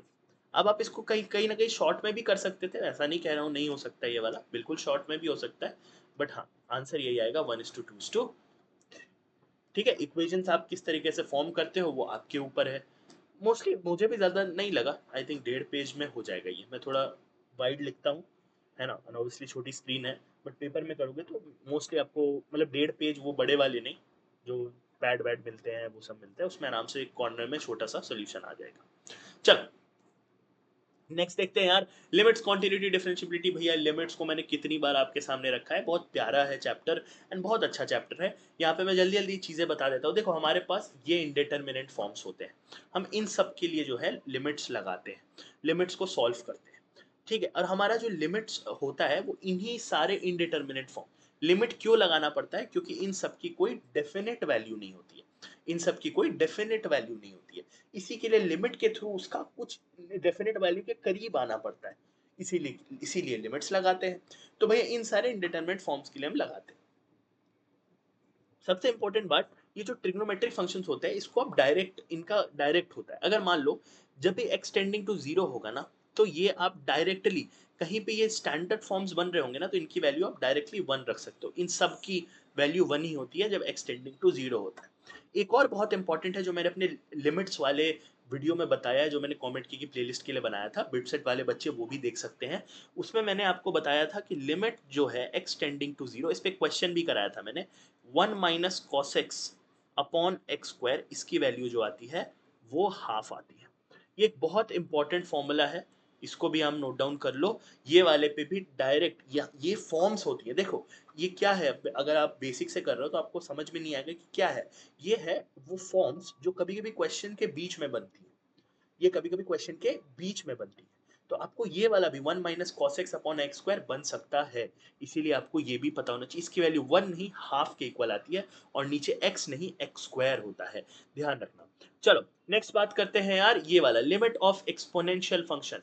Limit of exponential function की बात करोगे तो यार देखो, कब जब भी लिमिट जो है अगर वो x टेंडिंग टू जीरो है और वो a की power x minus one upon x के को आप सॉल्व करो, तो हमेशा ये ln ही आएगा। ये सारे स्टैंडर्ड लिमिट्स है, ये आपको याद रखने पड़ते हैं। तो सिमिलरली आपको ये भी याद रखना है और ये भी याद रखना है, ln one plus x upon x कहीं और किस लिमिट पे है वो भी आपको याद रखना है। ये जीरो पे ही एप्लीकेबल होती है सारी, ठीक है, ये भी जीरो जीरो पे ही एप्लीकेबल है, तो ध्यान रखना, ठीक है। चलो अब आते हैं एक और बहुत इंपॉर्टेंट पार्ट पे कि सर एक होता है वन की पावर इंफिनिटी। अब वन की पावर इंफिनिटी वाला जो फॉर्म होता है ना, उसको सॉल्व करने के लिए बहुत तरीका होता है, एक बहुत प्यारा तरीका होता है। मान लो आपके पास एक फंक्शन है F X to the power 5x, ठीक है, और आपने इस पे लिमिट लगाया हुआ है, कुछ भी लगाया है, लिमिट एक्सटेंडिंग टू ए लगाया हुआ है। अब क्या हो रहा है, जब आप इसमें ए रख के चेक करो कि ये कौन सा फॉर्म है, तो ये बन रहा है वन की पावर इन्फिनिटी, फॉर एग्जाम्पल बन रहा है, मान लो बन रहा है। ये लगता ही तब है जब वन की पावर इन्फिनिटी वाला ये इनडिटरमिनेट फॉर्म होता है, ठीक है। तो इसका मतलब है कि इसको सॉल्व कैसे करेंगे, आपको कुछ नहीं करना, आप पता है क्या करोगे, देखो ये वाला जो 5x है ना, इसको उठा के आप आगे लगा देना, ठीक है, इसको आगे लगा देना। और ये जो नीचे वाला फंक्शन है ना, इसको इसके साथ मल्टीप्लाई करोगे और इसमें से एक -1 हटा देना, -1 सब्ट्रैक्ट कर देना, और ये जो सारा का सारा मसाला है ना, वो e की पावर में रहेगा। ये सारा का सारा जो मसाला है वो e की पावर में रहेगा, ये बात ध्यान रखना, ये बात ध्यान रखना। समझ में आया? ये होता है इसका सल्यूशन। अब इसको इसके पावर में सॉल्व करके यहाँ पर आप जहां जहां x है वहां वहां x इक्वल टू ए रखोगे। वो तो आपको पता है ना लिमिट को कैसे सॉल्व करते हैं, पहले पूरा सॉल्व करके लास्ट पे हम a रख देते हैं जहां जहां पे रखना होता है। तो यहाँ पे आपको answer most of the time e की पावर में आएगा, कभी कभी ऊपर वाला फंक्शन ln बन जाएगा, तो ln e की पावर ln में वो ऊपर नीचे हो जाता है, ये आपको पता होना चाहिए, ठीक है। तो अगर ऊपर वाला फॉर्म अगर ln का बनेगा, तो हम वो जो हमारा आंसर है वो उसका जो बेसिकली ln के अंदर का जो मसाला है वो नीचे आ जाता है, ठीक है। तो ये होता है एक बहुत ज्यादा इंपॉर्टेंट वाला फॉर्म। अब आते हैं नेक्स्ट पे, लिमिट यूजिंग सीरीज एक्सपेंशन। देखो सीरीज वाले क्वेश्चन जो होते हैं ना, जहाँ पे आपको सॉल्व करने की जगह सीरीज रखनी पड़ती है, जैसे मान लो वहाँ पे कोई और फॉर्म या कोई और तरीके से सॉल्व नहीं होता है, तो आपको सीरीज से सॉल्व करना है कई बार। तो मैंने यहाँ पे 5 मोस्ट इंपॉर्टेंट सीरीज दिए हुए हैं। हाउएवर कॉमेट के एंड बिटसेट के लिए, बिटसेट के तो फिर भी थोड़ा बहुत ये जरूरी है, कॉमेट के में बहुत ही कम सवाल आते हैं इसके, बट अगर आपको पता रख सकते हो तो अच्छी बात है। कभी कभी डायरेक्ट ये इससे भी आपके जो है आंसर आ जाते हैं। तो ये तो सीरीज एक्सपेंशन है, यानी कि कहीं पे अगर आपको e की power x ln 1 plus x sine x या cos x जैसा कुछ दिखे, तो आप यहाँ पर इनके फर्स्ट 3 टर्म्स का यूज करके, हमेशा फर्स्ट 3 to 4 टर्म्स का ही यूज करके आप वहां पर आंसर निकाल सकते हो, ठीक है। तो ये सीरीज एक्सपेंशन आपको पता होना चाहिए। नेक्स्ट बात करते हैं भाई कॉन्टिन्यूटी की। तो कॉन्टिन्यूटी कोई बड़ी चीज नहीं है, कॉन्टिन्यूटी का कोई फॉर्मूला नहीं होता है। कॉन्टिन्यूटी में आपको बस यही चेक करना होता है कि आपका जो फंक्शन है यार, उसमें अगर हम थोड़ा सा एक नंबर के निगेटिव पे फिर एक function at X equal to B पे, और दूसरा उसी फंक्शन पे हम X tending to B plus पे। अगर हम चेक करते हैं और तीनों पे हमारी वैल्यू सेम आ जाती है, मान लो वैल्यू ए आ गई, ए आ गई, ए आ गई, यानी कि फंक्शन कॉन्टिन्यूअस है। यानी कि हम क्या करते हैं, थोड़ा पहले चेक करते हैं, एकदम उस नंबर पे चेक करते हैं, और थोड़ा उसके बाद चेक करते हैं। आई होप आपको क्लियर होगा, है ना। यहां तक भाई बहुत सिंपल है, कॉन्टिन्यूटी में कोई प्रॉब्लम नहीं है, ठीक है। आज पानी पीना पड़ेगा भाई, क्योंकि लेक्चर बहुत लंबा होने वाला है, ठीक है। जनरली मैं शायद फर्स्ट टाइम अपने लेक्चर में पानी पी रहा हूँ, फर्स्ट टाइम, ठीक है। तो यार यहाँ पे क्या होगा, x equal to B, X equal to B से थोड़ा पहले b माइनस पे और x equal to B plus पे चेक करना है। अगर आपको सेम फाइनाइट क्वांटिटी मिल रही है, यानी कि आपका जो है वो क्या है, कॉन्टिन्यूअस है पूरा फंक्शन, ठीक है। चलो, इसके बाद डिफरेंशियबिलिटी की बात करते हैं। तो डिफरेंशियबिलिटी में आपको क्या करना पड़ता है, उसमें भी आपको कुछ नहीं करना। पहले तो आपको देखो क्या करना है, कि आपको एक फंक्शन दिया हुआ है, ठीक है। तो आप इसकी पहले तो आपको कॉन्टिन्यूटी चेक करनी पड़ेगी। पहले इसका कॉन्टिन्यूटी चेक करो, कॉन्टिन्यूटी चेक करो। कॉन्टिन्यूटी चेक करोगे, अगर कॉन्टिन्यूटी निकला, और दूसरा केस हो सकता है कॉन्टिन्यूस नहीं निकला, अगर कॉन्टिन्यूस निकला तब हम डिफरेंशियबिलिटी की बात करेंगे, तब हम डिफरेंशियबिलिटी की बात करेंगे, ठीक है। तब हम डिफरेंशियबिलिटी की बात करेंगे ये, और अगर नहीं निकला तो मुद्दा वहीं पे खत्म हो जाएगा, मुद्दा वहीं पे खत्म हो जाएगा। इसके बाद हम डिफरेंशियबिलिटी की बात नहीं करेंगे, ऐसे लिख देता हूं। डिफरेंशियबल हो गई नहीं, कॉन्टिन्यूस नहीं है तो डिफरेंशियबल नहीं होगा। अब कॉन्टिन्यूअस है तो फिर हम डिफरेंशियबिलिटी की बात करेंगे कि डिफरेंशियबल है कि नहीं है। और डिफरेंशियबल है कि नहीं है वो कैसे चेक करते हैं, मैंने ऑलरेडी आपको एलसीडी में भी जो मैंने प्लेलिस्ट में वीडियो डाली है उसमें बताया हुआ है। आप डिफरेंशियबल करके उस पर वैल्यू रख के चेक कर सकते हो। नहीं तो मैंने यहाँ पे आपको फॉर्मूले दे दिए हैं, जहाँ पे आप ए प्लस एच और ए माइनस एच पे चेक करते हो। बेसिकली आपके पास एक नंबर होता है, उससे आप थोड़ा पहले और थोड़ा बाद जो है फंक्शन में ए प्लस एच और ए माइनस एच रख के चेक कर लेते हो, आपको पता चल जाता है डिफरेंशियबल है कि नहीं। लेकिन कॉन्टिन्यूअस होगा तो ही आप आगे बढ़ोगे, कॉन्टिन्यूअस ही नहीं है तो बात खत्म हो जाएगी। ये मैंने आपको आगे भी बताया हुआ है, देखो बताता हूँ। कंडीशन ऑफ डिफरेंशियबिलिटी में आपको बताया हुआ है, अगर डिफरेंशियबल है तो कॉन्टिन्यूअस है पक्का, क्योंकि कॉन्टिन्यूअस होगा तो ही डिफरेंशियबल होगा। अगर नॉट डिफरेंशियबल है तो ये बोलना कि नॉट कंटिन्यूअस है ये जरूरी नहीं है। मतलब देखो, इससे बेटर मैं आपको यहाँ पे थोड़ा समझा देता हूँ। मान लो कॉन्टिन्यूअस है, ठीक है, कॉन्टिन्यूअस है, तो अब हम बात करेंगे कि डिफरेंशियबल है कि नहीं है। हो भी सकता है, नहीं भी हो सकता है, बट अगर कॉन्टिन्यूअस ही नहीं है ना, अगर कॉन्टिन्यूअस ही नहीं है तो भैया इसका मतलब क्या हो गया, कि भाई डिफरेंशियबल तो पक्का नहीं होगा, डिफरेंशियबल तो पक्का नहीं होगा, ठीक है। ये होता है इसका फ्लो चार्ट। यहाँ पे मे और मे नॉट वाली बात आ जाती है भैया। कॉन्टिन्यूअस होने का मतलब जरूरी नहीं है कि डिफरेंशियबल होगा ही होगा, बट कॉन्टिन्यूअस नहीं होने का मतलब है कि डिफरेंशियबल पक्का नहीं। आज इससे इतने से थ्योरी पे क्वेश्चन आते हैं, इतने से थ्योरी पे क्वेश्चन, ठीक है। चलो ये क्वेश्चन देख लो, इससे में आपको आइडिया लगेगा कि सर आप क्या तब से continuous differentiable continuity differentiability continuous differentiability कर रहे हो, थोड़ा समझा भी दो। चलो देखो, कह रहा है which of the following function is differentiable at x equal to 0। अब देखो ये वाला क्वेश्चन है ऑप्शन से करने वाला, आप खुद से तो नहीं कर सकते, सारे ऑप्शन चेक करने पड़ेंगे। अगर हम ऑप्शन नंबर ए चेक करते हैं लाला, ऑप्शन नंबर ए क्या बोल रहा है, cos of mod x plus mod of x। अब देखोगे जरा, आपको पता होगा एड शुगर टू कॉफी, ये मैंने शायद किसी वीडियो में भी बताया हुआ है। ऐसे याद करते हैं, एड शुगर टू कॉफी मतलब यहाँ ए का मतलब ऑल, एस का मतलब साइन और कोसेक, टी का मतलब टैन और कॉट, और कॉफी मतलब कॉट और सेक, ठीक है। ये ऐसे होता है, सॉरी सॉरी उल्टा लिख दिया, कॉट और सेक नहीं, कॉस और सेक, ठीक है। कॉस और सेक, कॉट यहाँ पे यूज हो चुका है, टैन और कॉट, कॉस और सेक। अब देखो ये जो आपका कॉस है वो, ये 0 डिग्री है, ये पॉजिटिव साइड पे भी पॉजिटिव है और निगेटिव साइड पे भी निगेटिव पॉजिटिव है। मतलब आप थोड़ा 0 से ऊपर जाओगे तो भी पॉजिटिव होता है कॉस, और 0 से थोड़ा नीचे आओगे तो भी कॉस पॉजिटिव होता है।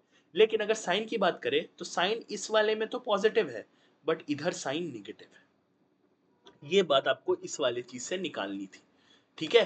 कॉस जो होता है वो 0 से ऊपर भी पॉजिटिव, 0 से नीचे भी पॉजिटिव होता है, ठीक है। बट साइन जो है वो इस क्वाड्रेंट में और इसी क्वाड्रेंट में पॉजिटिव होता है, इस क्वाड्रेंट में साइन निगेटिव होता है। आप इसलिए मैंने आपको ऐड शुगर टू कॉफी वाला ट्रिक बताया है। अब देखो हम क्या करेंगे, एक बार 0 प्लस पे और 0 माइनस पे इसका पहले कॉन्टिन्यूटी चेक करेंगे। तो इसमें आप निगेटिव रखोगे, जैसे ही आप निगेटिव रखोगे तो ये बनेगा cos x, ये माइनस cos x नहीं बनेगा, cos x ही रहेगा। क्यों? क्योंकि cos जो है वो 0 प्लस और 0 माइनस दोनों पे जो है आपका पॉजिटिव है।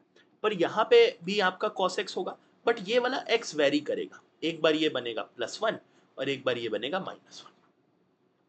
अब आप इसमें 0 रख दो, सॉरी +1 नहीं यार, प्लस x बनेगा, वेरी सॉरी यार, प्लस x और माइनस x बनेगा, 1 मैंने गलती से लिख दिया, प्लस x बनेगा और माइनस x बनेगा। अब आप इसमें 0 रख के चेक कर लो। आप जैसे ही 0 रख के चेक करोगे, यहाँ भी वैल्यू 1 आएगी, यहाँ भी वैल्यू 1 आएगी, क्योंकि ये 0 हो गया, ये 0 हो गया, बट ये दोनों 1 हो गए, यानी कि कॉन्टिन्यूअस तो है, यानी कि ऑप्शन ए कॉन्टिन्यूअस तो है, लेकिन हमें डिफरेंशिएबिलिटी चेक करनी है। कॉन्टिन्यूअस है तो अब हम डिफरेंशिएबिलिटी चेक करने की तरफ जाएंगे।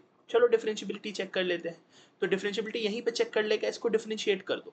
तो 0 प्लस पे डिफरेंशिएट करके ये आएगा माइनस साइन एक्स प्लस 1, और 0 माइनस पे ये आएगा माइनस साइन एक्स -1। अब आप इसमें 0 रखो, 0 रखोगे तो देखो क्या बन रहा है, ये बन रहा है 1 और ये बन रहा है -1, यानी कि ये वाला जो है वो क्या है, नॉट डिफरेंशिएबल।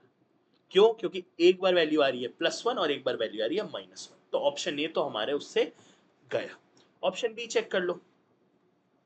ऑप्शन बी क्या है, जरा ध्यान से देखना, cos का mod x minus x, cos का mod x minus x, cos का mod x माइनस एक्स अगर आप चेक करोगे, माइनस mod x है मतलब, ठीक है, अगर आप 0 प्लस और 0 माइनस पे चेक करते हो तो ये बनेगा cos x माइनस एक्स और ये बनेगा cos x प्लस एक्स। अब आप इसमें 0 रखोगे, अगेन दोनों बार 1 आएगा, यानी कि कॉन्टिन्यूअस तो है।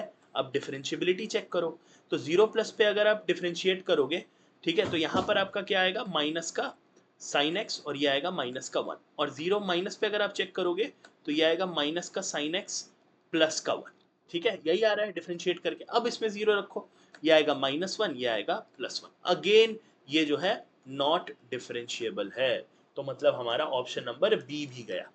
ठीक है, अब आप चेक करो ऑप्शन नंबर सी। चलो ऑप्शन नंबर सी चेक करो, क्या आ रहा है, sine of mod x plus mod x, sine of mod x plus mod x। तो देखो 0 प्लस पे एक बार इसका क्वांटिटी चेक करोगे, ये साइन ऑफ x होगा और ये आएगा प्लस का x।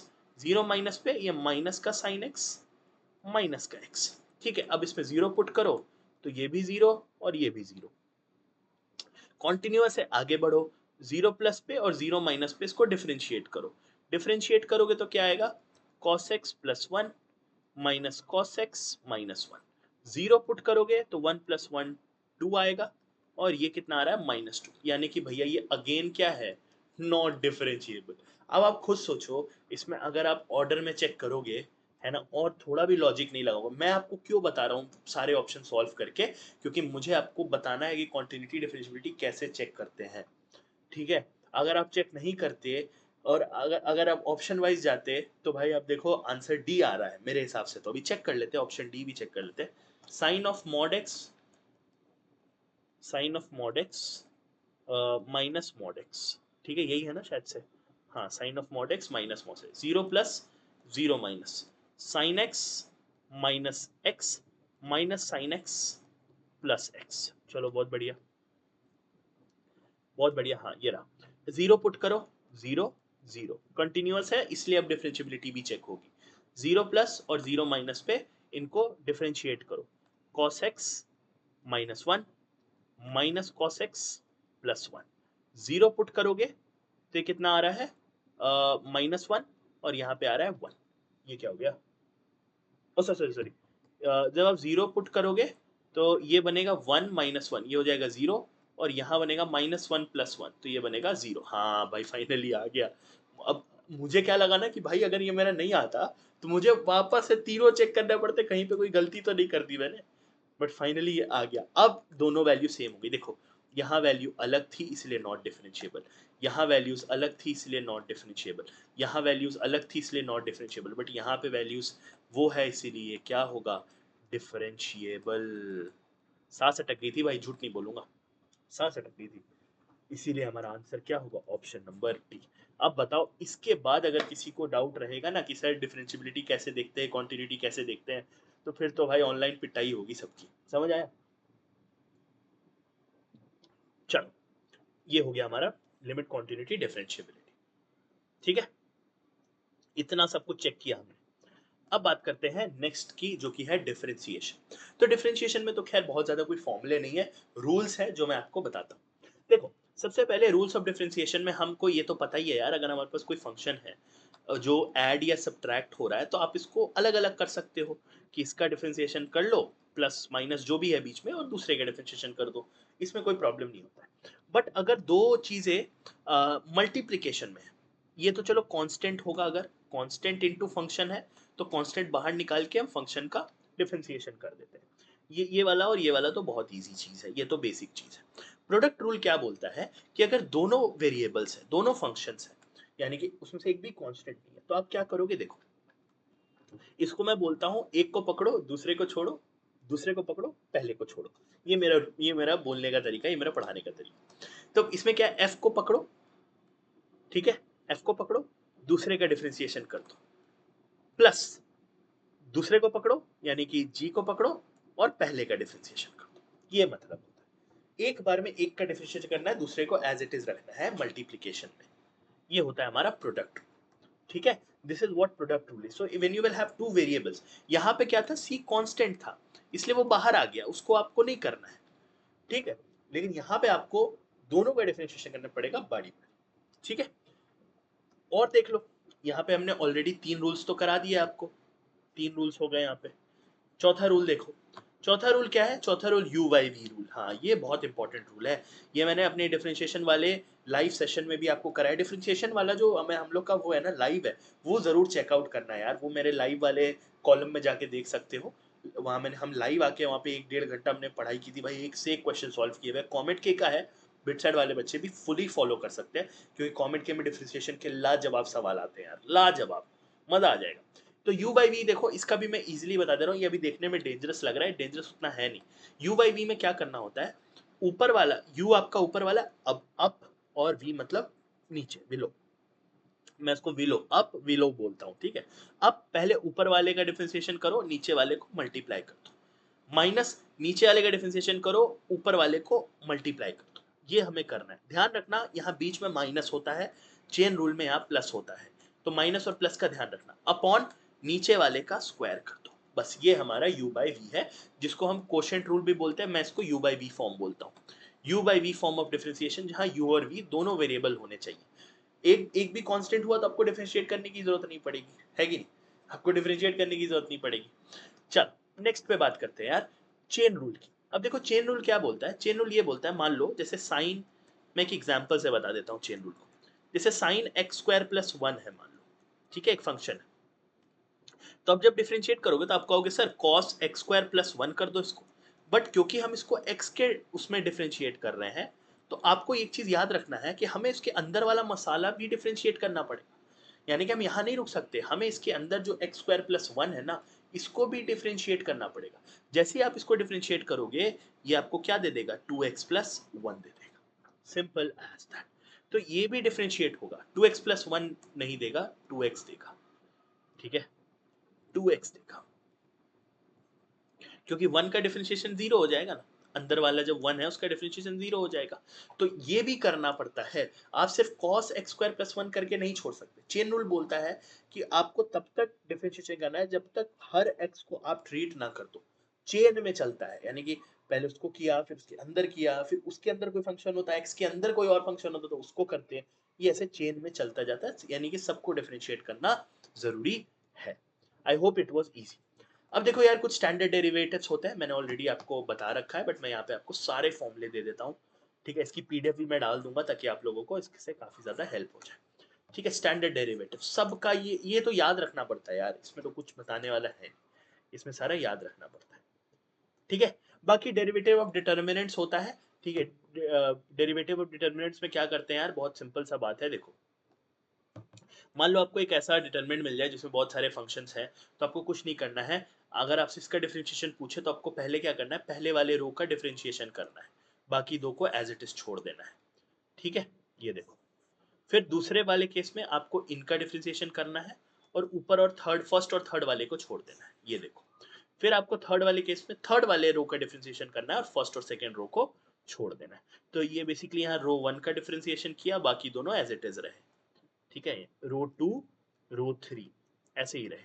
फिर यहाँ पे रो 1, ठीक है, रो 2 का डिफरेंशिएशन हो गया, रो 3 एज इट इज रहा, ठीक है, बीच में प्लस है। फिर रो 1 एज इट इज रहा, रो 2 एज इट इज रहा, और रो 3 डैश।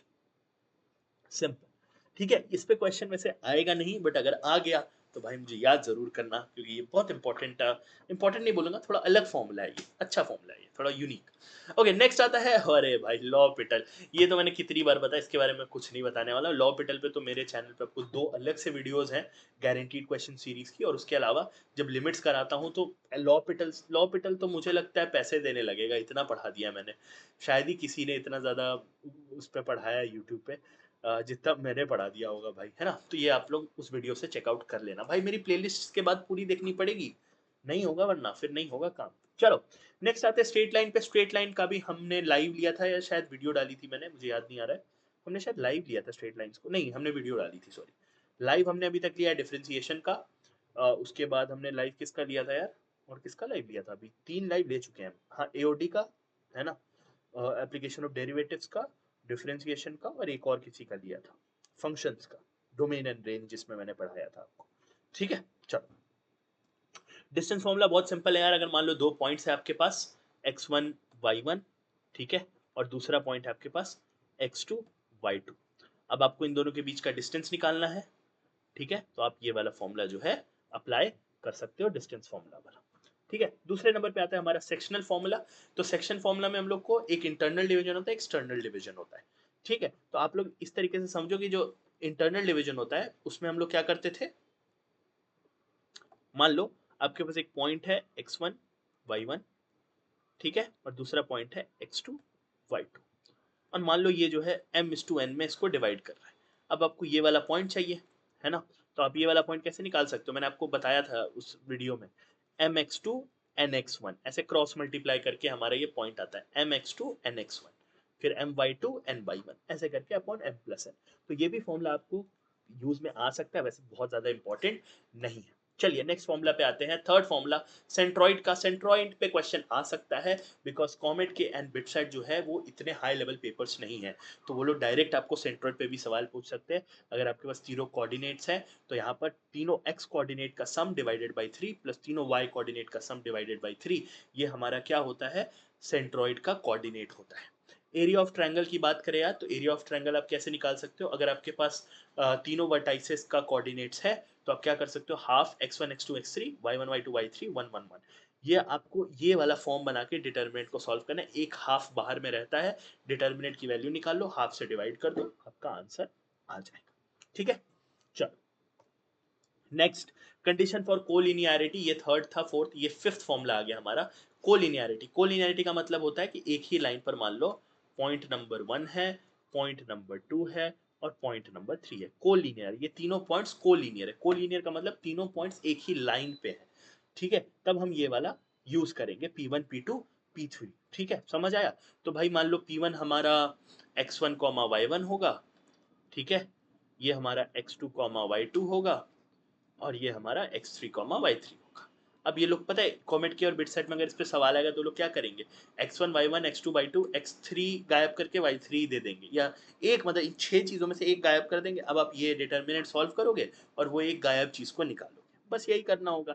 तो क्या ही करना है, ये x कोऑर्डिनेट को एक लाइन में लगा दो, y कोऑर्डिनेट को एक लाइन में लगा दो, यहाँ 1 1 1 लिख दो और इनका डिटर्मिनेंट 0 कर दो, सिंपल है। बेसिकली हम पता है यहाँ पे बेसिकली हम कर क्या रहे हैं, अगर आप इससे थोड़ा सा ध्यान से देखोगे तो ये वाला जो हमारा ट्रायंगल का फॉर्मूला था ना, हम इसको जीरो कर रहे हैं। एक तरीके से ऐसे देखोगे तो आपको लगेगा कि सर हाँ यार ये ट्रायंगल वाला फॉर्मूला को जीरो करें, यस, एक्चुअली इसीलिए करते हैं क्योंकि देखो अगर आप इन 3 पॉइंट्स को देखोगे, अगर इनमें से कोई एक पॉइंट भी ऐसे बाहर निकल जाए, मान लो P2 ही थोड़ा इधर निकल जाए, तो ये एक ट्रायंगल बना लेगा, है कि नहीं। अगर ये P2 हल्का सा बाहर होता, सेम लाइन पे नहीं होता, तो एक ट्रायंगल बना लेता, और इस ट्रायंगल का कुछ ना कुछ एरिया होता, भले ही 0.5 0.0001 होता, लेकिन क्योंकि ये तीनों एक ही लाइन पे है तो इनसे बनने वाले ट्रायंगल का जो एरिया होगा वो तो जीरो होगा, क्योंकि ट्रायंगल तो बनेगा ही नहीं। तो बेसिकली हम इस केस में क्या करते हैं, ट्रायंगल के उसको जीरो करते हैं। चलो फॉर्मूला नंबर 6 मतलब concept number 6 standard equations of line. तो तीन तरह की, तीन तो मेन हमारी होती है, चौथा इंटरसेप्ट फॉर्म भी होता है। एंड ये भाई कॉमेट के का फेवरेट था जब मैंने स्ट्रेट लाइन वाली वीडियो कराई थी, है ना, वहां पे आप देखोगे तो यहाँ पे उन्होंने 2-3 क्वेश्चंस कराए थे। ठीक है, तो एक ये वाला हमारा y equal to m x plus सी, तो बहुत बेसिक वाला फॉर्म है, इस पर जनरली सवाल नहीं आता है। m हमारा क्या होता है, m होता है हमारा y2 minus Y one upon x2 minus X one. कोई भी दो पॉइंट अगर एक लाइन की हमें मिल जाए तो हम उससे स्लोप निकाल सकते हैं।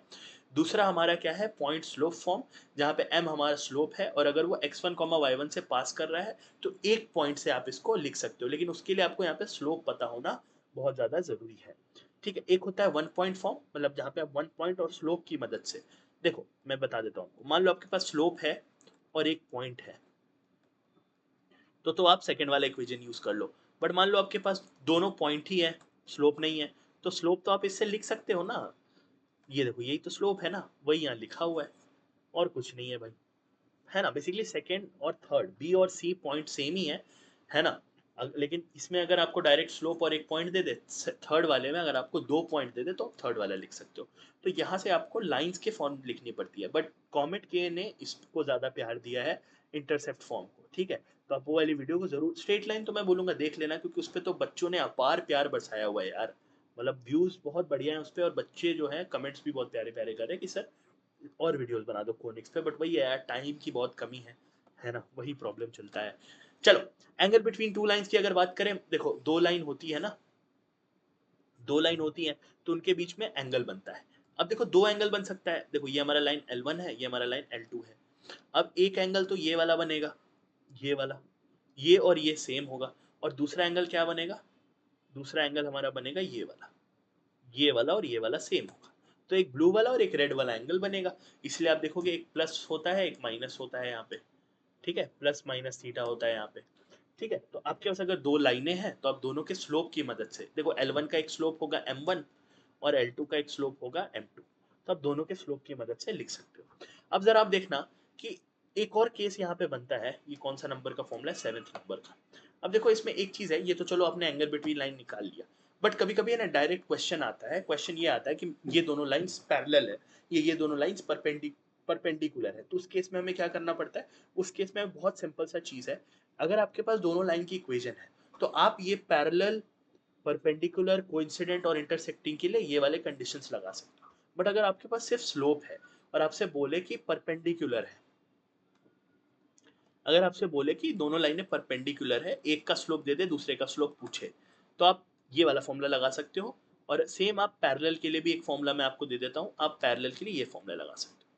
अगर आपसे बोले कि दो लाइंस परपेंडिकुलर है, एक का स्लोप ये है दूसरे का स्लोप निकालो, या ऐसा कुछ आपसे पूछ लिया जाए, तो आपको क्या करना है, m1 इंटू M2 का वैल्यू -1 करना है। और अगर पैरेलल है तो M1 M2 हो जाता है उस केस में इक्वल, यानी कि दो पैरेलल लाइंस के स्लोप हमेशा इक्वल होते हैं। पर परपेंडिकुलर लाइंस के स्लोप का जो मल्टीप्लीकेशन आता है, जो प्रोडक्ट होता है, वो -1 के इक्वल होता है। ये दो बातें आपको याद रखनी है, ये दो एक्स्ट्रा फॉर्मूले मैं आपको दे रहा हूँ। ठीक है, इस पे डायरेक्ट सवाल यूज होता है, इस पे डायरेक्ट सवाल बन सकते हैं। चलिए नेक्स्ट आते हैं हमारे फॉर्मूला नंबर 8 पे, distance between a line and a point. ये बेसिकली परपेंडिकुलर डिस्टेंस होता है, ध्यान रखना, ये ऐसे कोई नॉर्मल डिस्टेंस नहीं होता है। मान लो ये लाइन है और हमारा ये पॉइंट है, ठीक है, तो ये हमेशा आपको परपेंडिकुलर डिस्टेंस निकालने में जो है हेल्प करेगा। इस लाइन का होगा ax plus b y plus सी, और ये पॉइंट जो होगा हमारा होगा x1 y1। तो हम यहाँ से डायरेक्टली जो है निकाल सकते हैं ये वाला फॉर्मूला यूज करके, ये मैंने ऑलरेडी आपको वीडियो में अगेन मैं बोल रहा हूँ कराया हुआ है।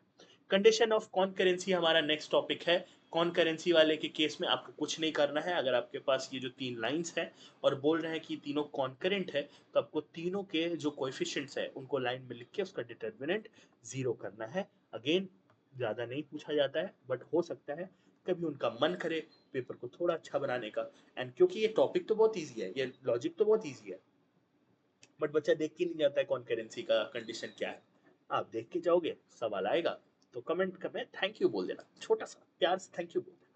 चलो नेक्स्ट चलते हैं यार, हमारा सर्कल्स। तो भैया सर्कल्स हमारा है नेक्स्ट। अगर आप ध्यान से देखोगे तो h कॉमा k जो होता है वो हमारा क्या होता है, सेंटर होता है किसी भी उसका। तो हम अगर हमको सेंटर दे देगा ना, तो हम कैसे लिख सकते हैं, x माइनस एच का whole square plus Y minus K का whole square is equal to R square. और आप रेडियस डायरेक्टली भी जो है आप क्या कहते हैं, यहाँ से निकाल सकते हो अगर आप ये वाला फॉर्म यूज कर रहे हो तो। बट जो जनरल इक्वेशन जो मोस्टली यूज होती है वो होती है x square plus y square plus 2gx plus 2fy plus c, जहाँ पे आपका सेंटर क्या होता है, इसका इसका आपको माइनस हाफ से मल्टीप्लाई करना है या इसको भी आपको माइनस हाफ से मल्टीप्लाई करना है, तब जाके आपको सेंटर मिलेगा। यानी कि माइनस जी और माइनस एफ जो होता है उसका सेंटर होता है। ये देखो मैंने यही चीज बोली ना, माइनस हाफ, ये आपको माइनस हाफ से मल्टीप्लाई करना पड़ता है तो आपको वहां पे मिलता है। रेडियस अगर आपको निकालना है तो डायरेक्टली आप g square plus f square plus c करके रेडियस निकाल सकते हो। और अगर एक रियल सर्कल होगा तो रेडियस की वैल्यू हमेशा ग्रेटर देन या इक्वल टू 0 होगी। और वही यहाँ पे भी लिखा हुआ है, क्योंकि अगर रेडियस की वैल्यू लेस देन 0 हो गई तो इस केस में ये क्या हो जाएगा, एक इमेजिनरी सर्कल हो जाएगा। क्योंकि ये जो आर का वैल्यू है वो निगेटिव नहीं आ सकता, क्योंकि ये रूट के अंदर है ना वैल्यू। तो कैसे निगेटिव, रूट कभी निगेटिव नंबर दे ही नहीं सकता। वो निगेटिव तभी देगा जब क्या कहते हैं एक इमेजिनरी सर्कल जो है वो आ रहा होगा। चलिए नेक्स्ट, इंटरसेप्ट्स बाय सर्कल। तो यहाँ पे आप फॉर्मूले डायरेक्टली देख सकते हो, है ना। अब मैं आपको जल्दी जल्दी फॉर्मूले के थ्रू गो थ्रू करा दूंगा। एक्स एक्सिस का इंटरसेप्ट, वाई एक्सिस का इंटरसेप्ट आप ऐसे निकाल सकते हो अगर आपके सर्कल की इक्वेशन ये है तो, ठीक है। डायमीटर फॉर्म ऑफ सर्कल भी होता है कि मान लीजिए आपके पास डायमीटर के दोनों पॉइंट्स है, एक पॉइंट ये और एक पॉइंट ये, x1 y1 और x2 y2। तो आप बेसिकली क्या कर सकते हो, एक थर्ड पॉइंट अपने मन से x, y को कंसीडर करके आप डायरेक्टली इक्वेशन लिख सकते हो। बहुत कम पूछा जाएगा। जो आपका काम है ना वो इस वाले फॉर्म से ही है। जो भी वैसे तो कमेंट के अंदर तो क्वेश्चन इससे कम ही आता है, बिट साइड में भी इससे बहुत ज्यादा क्वेश्चन आपको नहीं देखने को मिलेगा। चल, fifth, position of a line with respect to circle. तो यार देखो, sorry, position of a point with respect to circle. तो यहाँ पे बेसिकली क्या होता है कि मान लो आपके पास एक सर्कल है और आपसे कोई, देखो अब एक पॉइंट है, पॉइंट तीन ही तरीकों से हो सकता है। या तो वो पॉइंट जो है ऐसा होगा, लेट से ए, एक केस हो सकता है कि पॉइंट बाहर है, और तीसरा केस हो सकता है कि पॉइंट लाइन पे ही है। तो आपको कुछ नहीं करना है, आप वो पॉइंट उठाओ और सर्कल की इक्वेशन में पुट करो, ठीक है। सर्कल की इक्वेशन में पुट करो।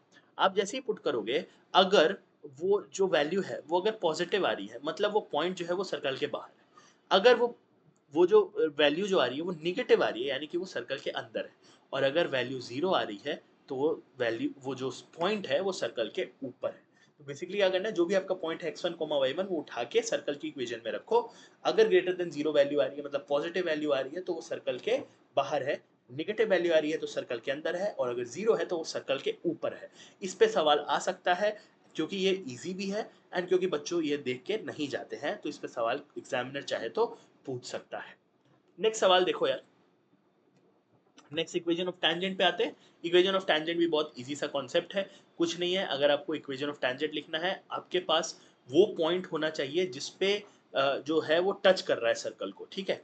ये वाला फिगर जो है वो लेंथ ऑफ टैंजेंट का, आप इसको मत देखना, अभी ऊपर मैं एक बना रहा हूँ फोटो, आप वो देखो। मान लो ये आपका सर्कल है और एक टैंजेंट पास कर रहा है, ठीक है। तो अगर आपके पास ये वाला पॉइंट है, ठीक है, x1 y1, ठीक है, तो आप टेंजेंट की इक्वेशन लिख सकते हो X X one plus Y Y one is equal to A square. ये हमारा टेंजेंट का इक्वेशन होगा।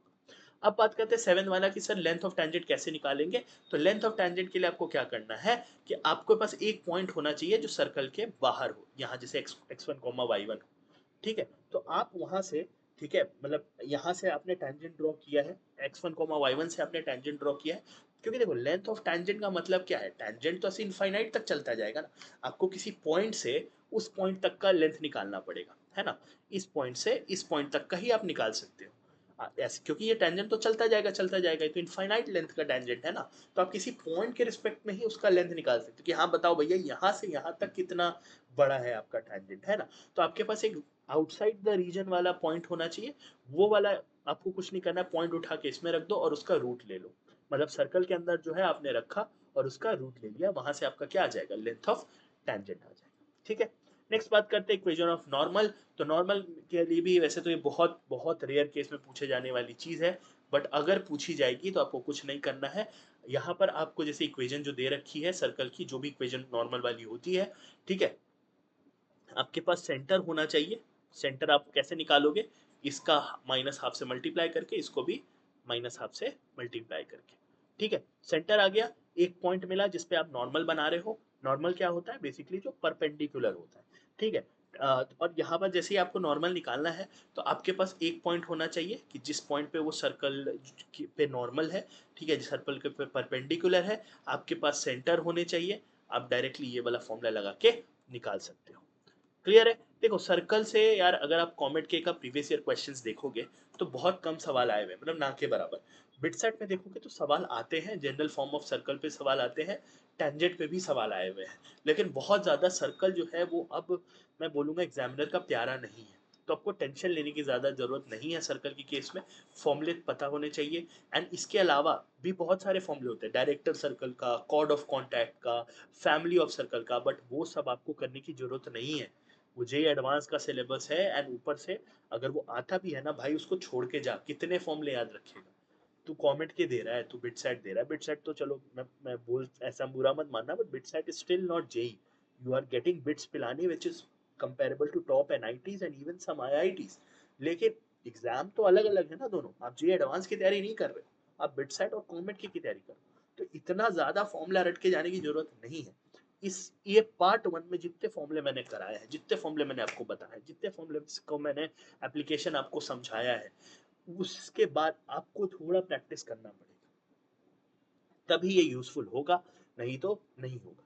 तो इसी के साथ फर्स्ट पार्ट को हम लोग यहीं पे रोकते हैं। पार्ट टू आपको मोस्टली आज नहीं तो कल मिल जाएगी, ठीक है। मतलब जो लोग वीडियो को बहुत बाद में देखेंगे उनके लिए नहीं बोल रहा हूँ, बट ये जिस दिन डल रही है, पार्ट टू जो है मैं मोस्टली जो है आज ही या फिर कल डाल दूंगा। तो ये पार्ट वन था। एंड ध्यान से इसके बाद थोड़ा सा प्रैक्टिस करना, बहुत ज़्यादा प्रैक्टिस मत करना, क्योंकि कल आपका द वो है पेन अल्टीमेट डे है, मतलब लास्ट डे है बिफोर द एग्जाम। तो उस दिन ज़्यादा पढ़ाई नहीं करनी है, जितनी पढ़ाई करनी है आज रात से पहले कर लेना। इससे रिलेटेड जो भी क्वेश्चंस है वो लगा लेना। बाकी कमेंट करके यार अपना फीडबैक ज़रूर देना, फीडबैक के लिए मुझे बहुत बढ़िया लगता है। एंड तहे दिल से आपका बहुत बहुत शुक्रिया, क्योंकि आपने ये जो चैनल को है बहुत प्यार दिया है। एंड प्यार का तरीका आपको मालूम ही है, तो मैं कभी बोलता भी नहीं हूँ, इसलिए आज भी नहीं बोलूँगा। मिलते हैं एक और नए वीडियो में एक और नए टॉपिक के साथ। Till then take care, bye bye.